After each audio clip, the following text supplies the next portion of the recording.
ক্লাবগুলোর আর্থিক সচ্ছলতা নিশ্চিত না করে বাংলাদেশের প্রেক্ষাপটে পেশাদার ফুটবল লিগে ঢোকার প্রয়োজনীয়তা নিয়ে আছে কিনা তা নিয়ে প্রশ্ন তুলেছেন ক্রীড়া সংগঠক ও ঢাকা দক্ষিণ সিটি কর্পোরেশনের প্রশাসক আব্দুস সালাম। ক্লাবগুলোর আর্থিক দৈন্যদশা কাটাতে বাফুফে কোনো উদ্যোগ নেয়নি বলেও জানান তিনি। অবিলম্বে পেশাদার লিগ ফুটবলের সব খেলা ঢাকায় নিয়ে আসার দাবি জানান আব্দুস সালাম। বাংলাদেশ স্পোর্টস ক্লাব অ্যাসোসিয়েশনের আত্মপ্রকাশ অনুষ্ঠানে তিনি এসব কথা বলেন। সংগঠনের সভাপতি হিসেবে থাকছেন আব্দুস সালাম। ক্রীড়া সংগঠক মোস্তাকুর রহমানকে করা হয়েছে সাধারণ সম্পাদক। ঢাকা রিপোর্টার্স ইউনিটিতে আয়োজিত এই অনুষ্ঠানে ঢাকার বিভিন্ন ক্লাবের কর্মকর্তারা উপস্থিত ছিলেন।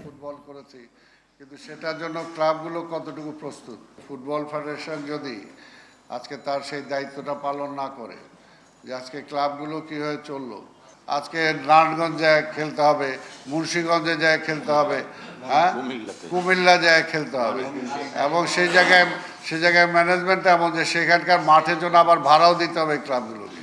সেখানে মাঠে যে দিবে, চুন কাম করবে, সেই চুনের টাকাটাও পর্যন্ত ক্লাবকে দিতে হবে।